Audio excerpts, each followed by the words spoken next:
बलिहारी है सिया तेरे आंगन को, बलिहारी है सिया तेरे आंगन को।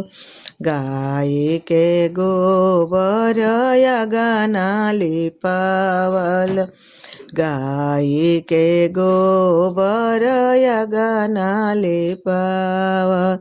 गजमोती चौका पुरावन को, बलिहारी है सिया तेरे आंगन को, बलिहारी है सिया तेरे आंगन को। सुवर्ण कलश पूरा हथले धरावल, सुवर्ण कलश पूरा हथले धरावल। मानिक दीप जलावन को, बलिहारी है सिया तेरे आंगन को, बलिहारी है सिया तेरे आंगन को। वेद ही मंत्र से हरदि बुकावल, वेद ही मंत्र से हरदि बुकावल। सिया के शीस चढ़ावन को, बलिहारी है सिया तेरे आंगन को, बलिहारी है सिया तेरे आंगन को।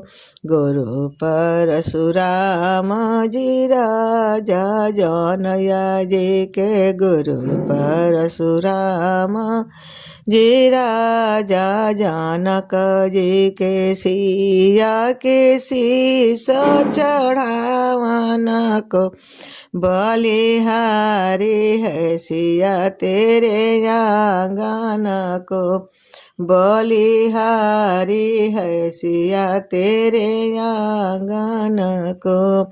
पहले चढ़ावेले देवा हे ब्राह्मण, पहले चढ़ावेले देवा हे ब्राह्मण।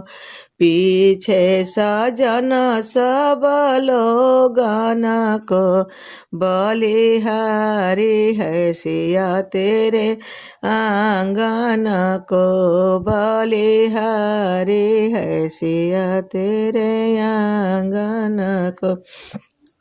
पहले चढ़ावेले बाबा हो कवन बाबा, पहले चढ़ावेले बाबा हो कवन बाबा। पीछे सकल परिवार न को, बलिहारी है सिया तेरे आंगन को, बलिहारी है सिया तेरे आंगन को।